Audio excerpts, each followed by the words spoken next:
Welcome to the Rusted Garden Homestead. Happy New Year. So for 2022, I consider this the first video of Friday Morning Ramblings. And for my seasons, 2022 really begins, or every year really begins with winter. And I'm going to give you a tour of the garden covered in snow. I love the four seasons here. So we have winter when I'm not growing much. I'm just kind of enjoying the garden. Got it mostly set up. And then spring, summer, fall, etc. But my season really starts today. I wait every year for the snowfall. I leave a lot of the structures up. Those are beans on there. There's okra around, tomato around.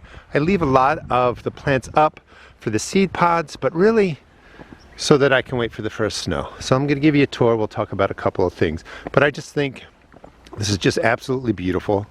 A nice work of art by nature. And I look forward to it really every year. I still have plants growing. In here are cabbage, where cabbage is, and they're going to be perfectly fine. Like, that's going to be absolutely delicious. You saw me get, all the containers set up, the garden set up. There's leaves in here. This is kind of what my plan is. And again, I'm in Maryland Zone 7. Is the leaves will just sit in there, weighed down by the snow, the freeze that comes, the rain that comes, and this is all just going to decay down, and everything will be ready come the spring. That is purple coneflower right down there, okra, tomatoes. I think just about everywhere you look really could be a photograph. Containers are set up with leaves, and everything is kind of just, capped with the snow. Even the trellises, I think, look pretty cool. But I'm really excited. All the new beds that I've been talking about, that's going to be my root crops. I'm still figuring out what I want to grow, sort of the plan. But again, I'm really concentrating, like vegetables, into spaces that are all in the same space. For example, tomatoes are going to go back there, as I've been saying, rather than scattered throughout the garden. That kind of reminds me of a question I've been getting a lot. Should I rotate my crops? And even in a garden my size, crop rotation doesn't really matter, because the insects that might be here easily travel over to there. Same with diseases floating around. And anyway, when you started a garden, you didn't have insects or diseases. They found their way over. Now for nutrition, you might think, well, if I'm just growing tomatoes here, I should move them over to here for nutritional reasons, because tomatoes deplete different nutrients out of the soil. Yeah, that's true. However, in a small garden like this, you saw me put in compost, leaves, organic fertilizer, wood ash, and all the different beds. So I'm really putting the nutrients back in. So rotating the crops is not going to make a difference in a garden this size. Crop rotation is really for large acreage gardening, where you have crops growing in a big field, and then you switch fields completely. And that really has to do with pests, because they will travel less distance when they're acres away versus just hopping from like right over here to right over there.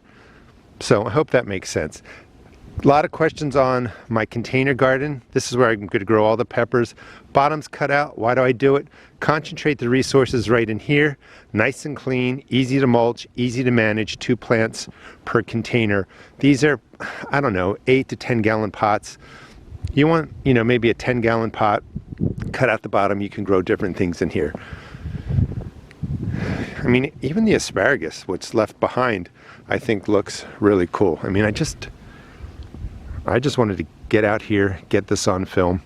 I'm also going to do a walkthrough every week, maybe every couple of weeks, through my garden, the same exact walkthrough, so I can show the whole growth starting from today with the winter snow covering everything all the way, maybe into September or something like that. So I think that'll be a really cool video. Look at the muscadines right there. That looks really, really cool. So you can see the muscadines have done well. They've grown over my cattle panel. I really have no idea how to prune all this. I look at books and then I get confused when I come out here. So I'm going to keep working on it, try and figure it out. However, I am getting the muscadines out of there. Garlic, you can see that it's poking out. People worry a lot that, the greenery has started. It was actually 60 degrees yesterday, believe it or not. We had a 30-degree temperature swing, your garlic's going to do that.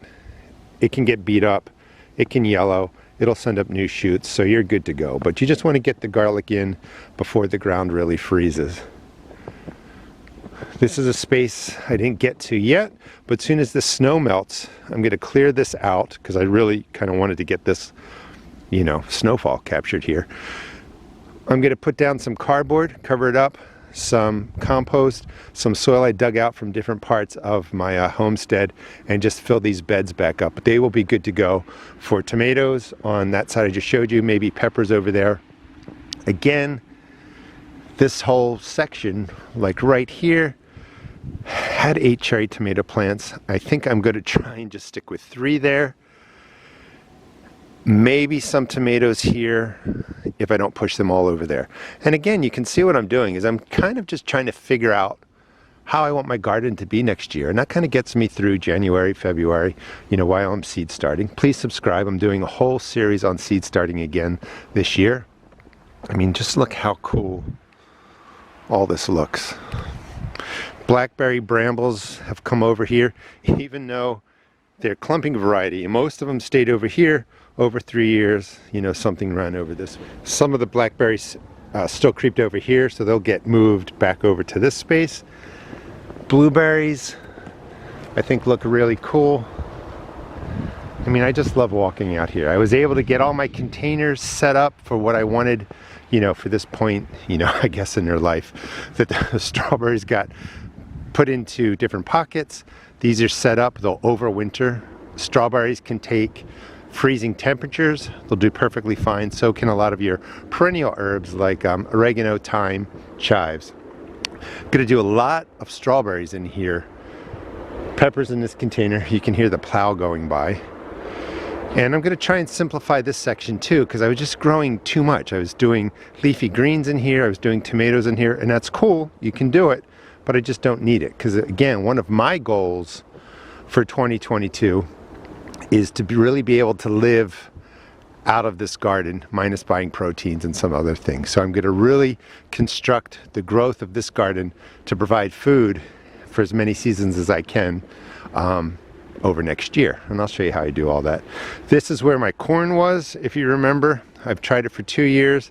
Every year something comes, and I'm pretty sure it's a raccoon. Got a lot of information from you all I appreciate. So raccoons will actually come in, peel back the corn, check to see where it's at, come back later. So this will all get caged in, and I'm definitely going to grow some corn in here. Another cattle panel trellis. If I haven't said it looks cool, I mean, that looks pretty cool. Plants still growing. I can get in here. I know that I left out some turnips, so I will harvest these today. I'm going to make turnip mashed potatoes. Arugula. This is the polycarbonate. I've got spinach growing under there. Took this off, forgot to put it back. These are radishes. I'll clear that off, put the, you know, the lid back on top, so to speak. They're going to do perfectly fine. So the temperatures have been really weird. Usually a lot of my stuff is really beat up at this point. Brussels sprouts, they would be really frozen back, but I'm going to be able to harvest those, and I don't know what it is, but it seems to be staying warmer, longer, lower cold periods, freaky high temperatures. Like again, yesterday was 60 or 65, today it's 30 degrees. You know, it's allowing me to start to think about gardening differently here in Maryland Zone 7. I may put up some kind of high tunnel or something and actually garden through the year next year, because the temperatures are just staying mild, which means I'll have to heat a space really just for January and February for parts of those months rather than all of those months. You know, I'll be growing cool weather crops in there. Over here we have, I want to get snow on the lens. The kales, they're doing well. I think these are mustard greens, frozen solid, but they're going to be perfectly fine once this all melts away and things begin to thaw. And I want to be surprised if in January we get another, you know, period of 50-degree temperatures during the day. I mean, that's just, you know, I just like coming out here and looking at everything. So most of my garden is set up for the spring, you know, getting in the different composts and materials, amending the beds and all that. Let me show you. Well, we'll walk since it's such, you know, a nice day out, really. Walk over to the compost pile. So even if you're getting, you know, snow, you have frozen ground, maybe you still have leaves that you can clean up when the snow melts, or whatever. You have organic matter laying around. I mean, this is going to be a cool space too. This is my no-dig garden. I'm going to expand it out to here, set up more of these cylinders for growing pumpkins up them. But this will be a great area too. Everybody's in different zones. Some of you may not get snow. Some of you may be getting snow shortly. Let me just show you my property. Well, that's my friend Tim's house over there. But everything this way over is mine. I mean, I just love it out here.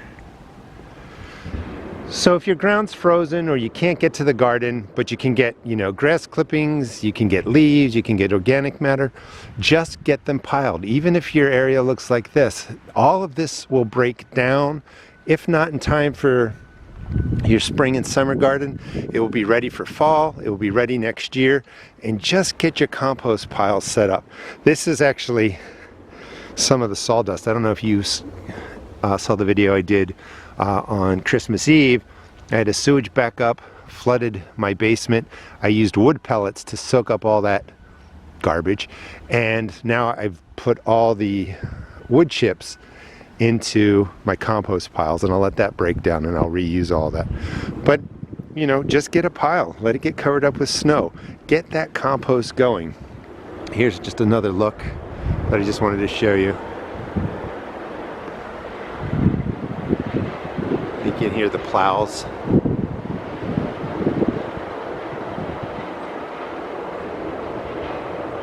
Even though my right hand is freezing off holding the camera, I mean, I really like it out here. Those are just leaves. I mean, get your piles going. That's the asparagus that I cut out from the other side. I haven't even moved that yet. My smaller garden, as I was saying, this will probably be pumpkins or melons, but it's going to be something different. Eggplant back there because they just did so well. Here's a view I don't show often from my archery area. But this is really the tour to start off Friday Morning Ramblings for 2022. Let's come around, take a look at the mushroom garden. A lot of people don't realize that mushrooms can actually take a freeze. It's not so much the cold weather that bothers mushrooms, it's lack of moisture. So you want to make sure wherever you're growing your mushrooms, you have plenty of moisture and they can handle this freeze. My mushrooms will come back next year, hopefully. I'm not going to be able to get through there with the camera. I'm going to end up getting snow in the lens if I try and duck under there. But this is the back of the garden. Gazebo over there. You know, and I think we'll leave it at that. I'm going to walk through, do the first video for that big video I was talking to you about. I don't know what I'm trying to say. Where I'm just going to walk through for 30 seconds, show the snow, and every week I'm going to be doing that so that you can see the growth of the garden over 2022. So think about cool projects like that. Maybe you want to do a video catalog of really how your garden started spring and how it grew over summer. Just do like, you know, 15-second clips of a specific area of your garden. It will look really cool when you put it all together. Hope again you have a great or had a great new year. Looking forward to 2022. I will help you be successful in the garden. Really appreciate you guys following the videos and, you know, staying in touch with me. Please check out my seed shop at therustedgarden.com and walk your garden and enjoy. And there goes the snowplow.